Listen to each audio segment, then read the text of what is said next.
औज़ुबिल्लाहि मिनश्शैतानिर्रजीम बिस्मिल्लाहिर्रहमानिर्रहीम अल्लाहुम्मा सल्लि अला मुहम्मदिन व अला आलि मोहम्मद।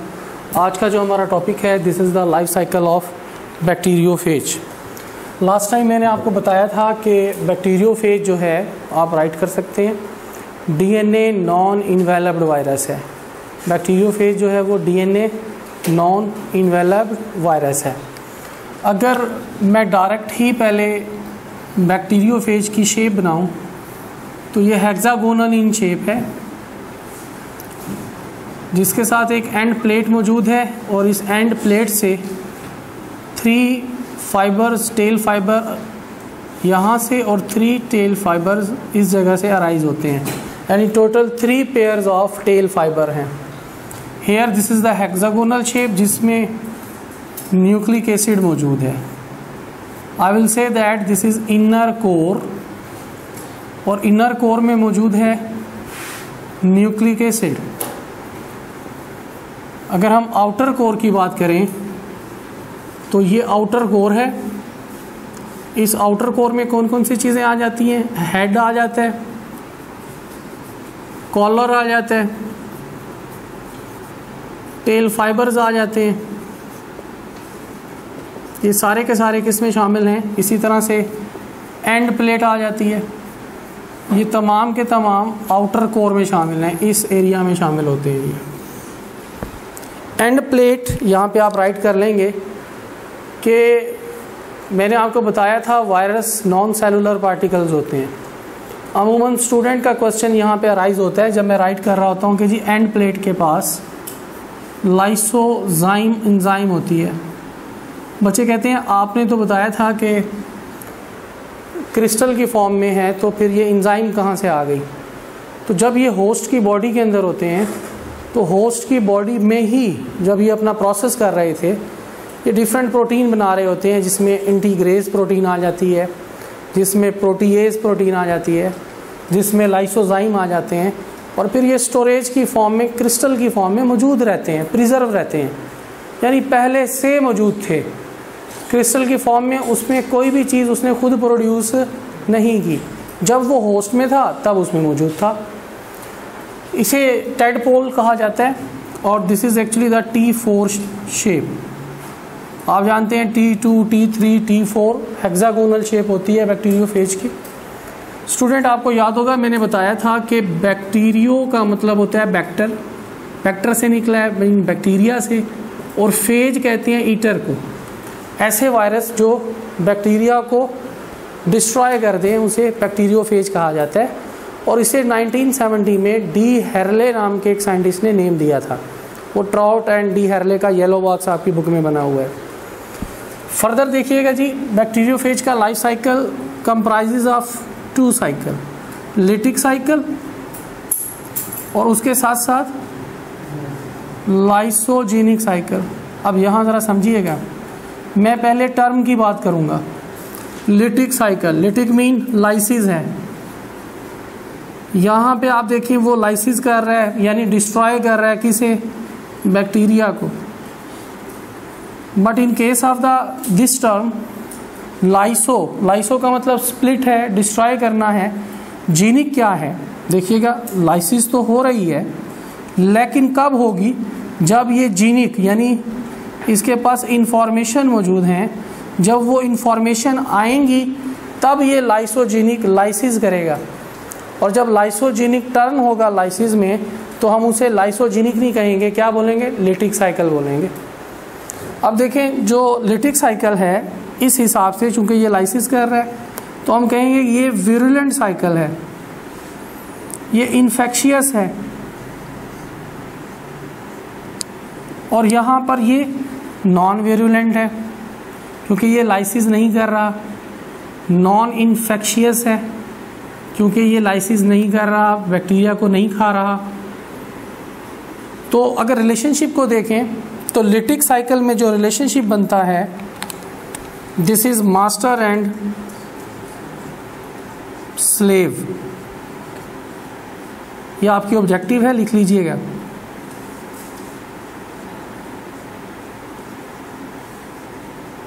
और सेम लाइक दैट अगर अब यहाँ पर बात करें तो यहाँ पे जो रिलेशनशिप बनता है वो क्या बनता है, होस्ट एंड गेस्ट रिलेशनशिप। अब ये स्टेटमेंट भी आपको क्लियर कर रही होगी कि दोनों में सबसे ज़्यादा जो डेंजरस आ रहा है, ये एमसीक्यू आती है आपकी, ये वाला पॉइंट, और जो पॉइंट मैं बोल रहा हूँ ये भी आपका एमसीक्यू आता है।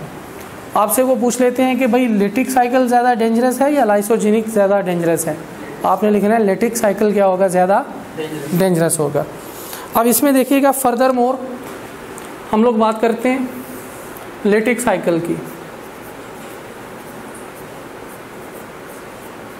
इन case of the lytic cycle यहाँ पर मैं कुछ स्कीम राइट कर रहा हूँ कि इसमें कौन कौन से प्रोसेसेस होते हैं। सबसे पहले हम बात करेंगे कि इसमें लैंडिंग होती है, यानी बैक्टीरियोफेज लैंड करता है at bacteria. Here you can see that this is the bacteria, और ये लैंडिंग कर रहा है बैक्टीरियोफेज टुवर्ड्स द बैक्टीरिया। ये पहली स्टेज हो गई। दूसरी स्टेज में बिल्कुल जी अडहेयर, जिसे हम अटैचमेंट कहते हैं। अब जो अटैचमेंट हो रही है, आप देखिए हेयर मैं डायग्रामेटिकली आपको समझाता हूँ। ये बैक्टीरिया है और यहाँ पर आकर ये बैक्टीरियोफेज जो है अडहेयर कर रहा है, अटैच हो रहा है किसके साथ, बैक्टीरिया के साथ, ठीक है, बैक्टीरिया के साथ। नंबर थर्ड, ये 2 हो गया। नंबर थर्ड पे मैं राइट कर रहा हूँ टेल कंट्रैक्शन। ये वो एमसीक्यू है जो आप नज़रअंदाज कर देते हैं। पहले टेल कंट्रैक्शन होगी, उसके बाद फिर पेनिट्रेशन होगा। अब यहाँ पे एक कॉमन क्वेश्चन स्टूडेंट का आता है कि सर ये तो नॉन सेलुलर थे, इनके पास तो एटीपी नहीं थी, तो फिर कैसे टेल कंट्रैक्ट हो रही है। बेटा जब ये लैंडिंग कर रहा होता है, इसकी लैंडिंग ही इस तरह से होती है कि इसमें ज्योमेट्रिकल चेंज आ जाता है। उस ज्योमेट्रिकल चेंज में डायरेक्ट जो सरफेस के साथ अटैचमेंट हो रही है वो एंड प्लेट की हो रही है।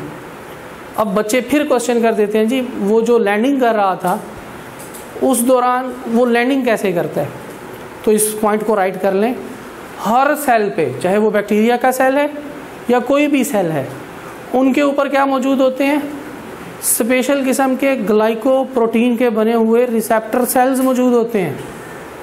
उन रिसेप्टर सेल्स को आइडेंटिफाई करता है ये बैक्टीरियोफेज, और उनको आइडेंटिफाई करते हुए आकर अटैच होता है किसके ऊपर, बैक्टीरिया के ऊपर।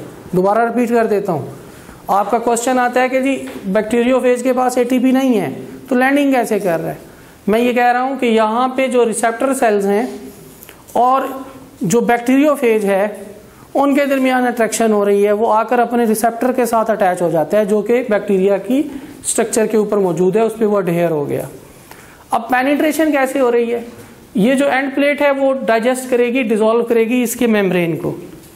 जैसे सिरिंज है, सिरिंज में आप देखें इंजेक्शन में मौजूद जो लिक्विड होता है वो पेनिट्रेट कर जाता है और सिरिंज बाहरी रह जाती है। सेम आप देखें, ये आपके सामने बैक्टीरियोफेज है, इसने डिसॉल्व किया यहाँ पे मेम्ब्रेन को, और इसका जो न्यूक्लिक एसिड है that will be enter into the bacteria body, and the protein code क्या है बेटा, वो रिमेन आउट। नंबर फर्दर हम लोग 4 की तरफ जा रहे हैं। पेनिट्रेशन के बाद यहाँ पे हम राइट कर रहे हैं बायोसिंथेटिक मशीनरी कंट्रोल। बिल्कुल जी। अब वायरसेस तो ऑब्लिगेट पैरासाइट हैं, उनके पास तो अपनी सिंथेटिक मशीनरी नहीं होती, मैंने आपको प्रीवियस पढ़ाया था। तो वो क्या करते हैं, वो डीएनए की बायोसिंथेटिक मशीनरी को अपने कंट्रोल में, बैक्टीरिया के डीएनए की बायोसिंथेटिक मशीनरी को अपने कंट्रोल में करते हैं। लाइक दिस, आप देखें हेयर, यहाँ पे प्रोटीन कोड बाहरी था, मजीद मैं इसे ड्रा नहीं करूंगा, ये स्पॉइल हो गया। यहाँ पर मौजूद है बैक्टीरिया का डीएनए, और आप देखें ये था वायरस का डीएनए, ये इनकॉर्पोरेट हो गया, किस में, इनकॉर्पोरेट हो जाएगा इनकॉर्पोरेट हो गया, जिसे आप इंटीग्रेशन कहते हैं। और ये प्रोसेस करा कौन रहा है? Integrase enzyme. ये एंजाइम क्या कर रही है? इस स्ट्रक्चर को प्रोफेज फॉर्म में ले आई, यानी रिकॉम्बिनेंट डीएनए की फॉर्म में ले आई। आप देख सकते हैं that is the host DNA और this is actually the DNA of the virus. वो रिकॉम्बिनेंट फॉर्म के अंदर आ गए। जैसे ही वो प्रोफेज फॉर्म में आते हैं, उन्होंने सबसे पहले काम यही करना होता है कि बायोसिंथेटिक मशीनरी को कंट्रोल में करना होता है। जब ये बायोसिंथेटिक मशीनरी को कंट्रोल कर लेते हैं तो फिर ये करते हैं मल्टीप्लिकेशन। पॉइंट कौन सा बन गया student? Point 5। 1 2 3 4 and then 5। Multiplication में क्या हो रहा है आप देखिएगा, here in case of this, अब डीएनए रिकॉम्बिनेंट फॉर्म में है, बैक्टीरिया का और वायरस का डीएनए रिकॉम्बिनेंट फॉर्म में है। ठीक हो गया जी। अब इसने वायरल डीएनए ने क्या करना है, इसकी सिंथेटिक मशीनरी इसके कंट्रोल में है, इसने अपने कैप्सिड प्रोड्यूस करने हैं, वो जो आउट फ्रॉम द बॉडी रह गए थे, अपनी प्रोटीन प्रोड्यूस करनी है, इंटीग्रेज, लाइसोजाइम, प्रोटीएज वगैरह, ये मल्टीप्लाई करते चले जाएंगे इस तरह से। और नंबर 6 हम बात करते हैं कि असेंबली होगी। अब असेंबली में क्या हो रहा है कि जितनी भी मल्टीप्लिकेशन हुई उसमें बाकायदा से बैक्टीरियोफेज बनेगा। आप देख सकते हैं here in case of this is collar, these are tail fiber and that is the DNA. बहुत सारे बैक्टीरियोफेज यहाँ पर आकर असेंबल हो जाएंगे। जब असेंबलेज हो जाएगी तो नंबर 7 पे क्या होगा कि ये इतनी ज्यादा तादाद के अंदर होंगे कि बैक्टीरिया ब्रस्ट हो जाएगा, रप्चर हो जाएगा and that will come out from the body to infect the other bacterias। तो यहां तक था लिटिक साइकिल। नेक्स्ट हम पढ़ते हैं लाइसोजेनिक साइकिल को। देखें स्टूडेंट, हम लोग लाइटिक साइकिल की बात कर रहे थे और अभी मैं आपको बता रहा था कि असेंबली में क्या हो रहा है कि बायोसिंथेटिक मशीनरी को कंट्रोल करके उसने बहुत ज़्यादा तादाद के अंदर क्या बना लिए थे, डिफरेंट बॉडी के पार्ट्स बना लिए थे, कैप्सिड बना लिए थे, एंजाइम्स बना लिए थे, अपने न्यूक्लिक एसिड को बना लिया था और असेंबली में वो असेंबल होना शुरू हो गए थे। और मैंने अभी आपको बताया था कि इसमें माइटोसिस या बाइनरी फिशन नहीं हो रही, मल्टीप्लिकेशन हो रही है, रेप्लिका बन रहे हैं। विद इन सम टाइम्स हज़ारों की तादाद में बैक्टीरियोफेजेस यहाँ बन गए। जब हज़ारों की तादाद में बैक्टीरियोफेजेस बनेंगे तो बैक्टीरिया क्या हो जाएगा, रप्चर हो जाएगा और बैक्टीरियोफेजेस क्या हो जाएंगे, रिलीज हो जाएंगे अदर्स बैक्टीरिया को क्या करने के लिए, इन्फेक्ट करने के लिए। अब लाइसोजेनिक साइकिल क्या है, मैं दोबारा रिपीट करता हूँ, ज़रा सुनिएगा स्टूडेंट। मैंने बोला था कि लाइसो का मतलब होता है स्प्लिटिंग और जीनिक का मतलब है उसके पास जीन इन्फॉर्मेशन है, उसने कब टर्न होना है लिटिक साइकिल में, उसके पास जीन की इन्फॉर्मेशन मौजूद है इन case of this lysogenic cycle. अब लाइसोजेनिक साइकिल को मैं पढ़ा चुका था कि नॉन वायरुलेंट है, नॉन इन्फेक्शियस है, होस्ट एंड गेस्ट रिलेशनशिप देखने को मिलता है।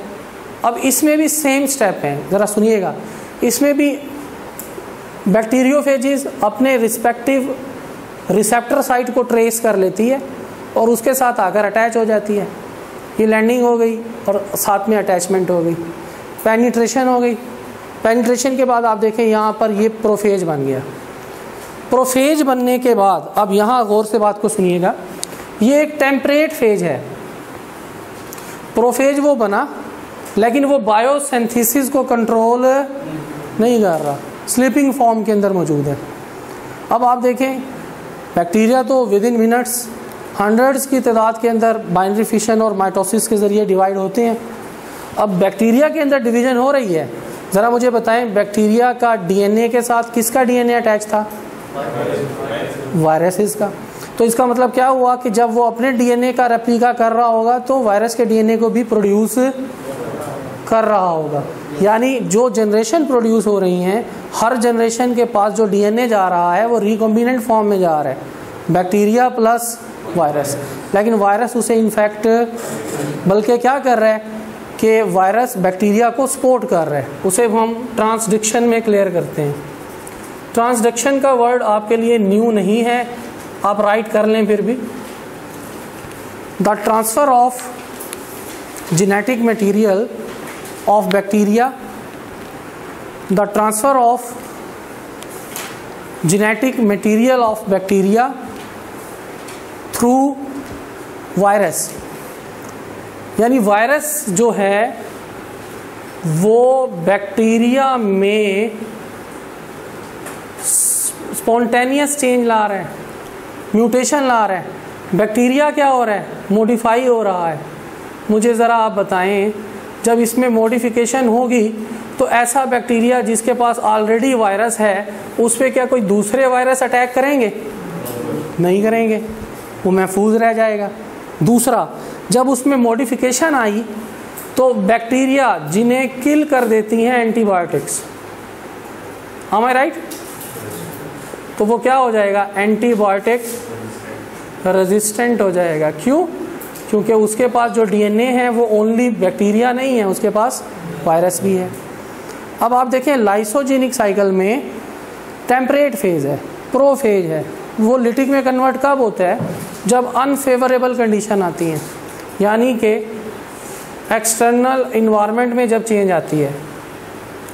अब एक्सटर्नल इन्वायरमेंट की अगर मैं बात करूं तो पीएच का चेंज होना, टेम्परेचर का चेंज होना, कोई ऐसी एंटीबायोटिक का आना जो क्या कर देगी, जो प्रोफेज को, यानी यहाँ पे आप देखें ये जो प्रोफेज बना था ये वाला, इस प्रोफेज को क्या कर देगी? दोबारा से अलहदा कर देगी। यानी बैक्टीरिया का डीएनए अलहदा और वायरल डीएनए क्या हो जाएगा? अलहदा हो जाएगा। जब ये अलहदा हो जाते हैं तो now lysogenic turn into lytic cycle. Lytic cycle में क्या होगा? दोबारा से सुने, दोबारा से प्रोफेज बना। अब ये प्रोफेज लाइसोजेनिक वाला नहीं है, अब इसके पास इंफॉर्मेशन है लिटिक वाली कि लाइसिस कैसे करनी है बैक्टीरिया की। ये फ़ौरन कंट्रोल करेगा किसे? बायोसिंथेटिक मशीनरी को। जब बायोसिंथेटिक मशीनरी कंट्रोल में आ जाएगी तो क्या होगा? रेप्लिका होगा, हज़ारों की तादाद में न्यू बैक्टीरियोफेजिस बनना शुरू हो जाएंगी। यानी लाइसोजेनिक टर्न हो गया किसमें? लेटिक साइकिल में। फर्दर देखें असेंबलेज होगा, जो डिफरेंट पार्ट्स बने जो इन्होंने बनाए वायरल ने बैक्टीरिया की मशीनरी यूज़ करते हुए, वो असेंबल होंगे। थाउजेंड्स की तादाद में बैक्टीरियोफेजिस मौजूद हैं, वो रप्चर कर देंगे बैक्टीरिया को और ये दोबारा से क्या हो जाएगा? रिलीज़ हो जाएगा to infect the other bacteria. तो आपने देखा लाइसोजेनिक टेम्परेट फेज थी, लेकिन जब वो टर्न हुआ किसमें? लिटिक में, तो वो भी क्या कर रहा है? बैक्टीरिया की लाइसिस कर रहा है। अब कॉमन क्वेश्चन यहाँ पे क्या आता है? बच्चे कहते हैं कि सर क्या तमाम जनरेशन जो प्रोड्यूस हुई थी तमाम ख़त्म हो जाएंगी? नहीं भाई, वो जनरेशन जिसमें एंटीबायोटिक या एक्सटर्नल इन्वायरमेंट की वजह से प्रोफेज स्विच ऑन हुआ था और वो टर्न हुआ था लिटिक साइकिल में, वो तबाह हो जाएंगे। तो ये था lytic cycle and lytic cycle. Thank you very much.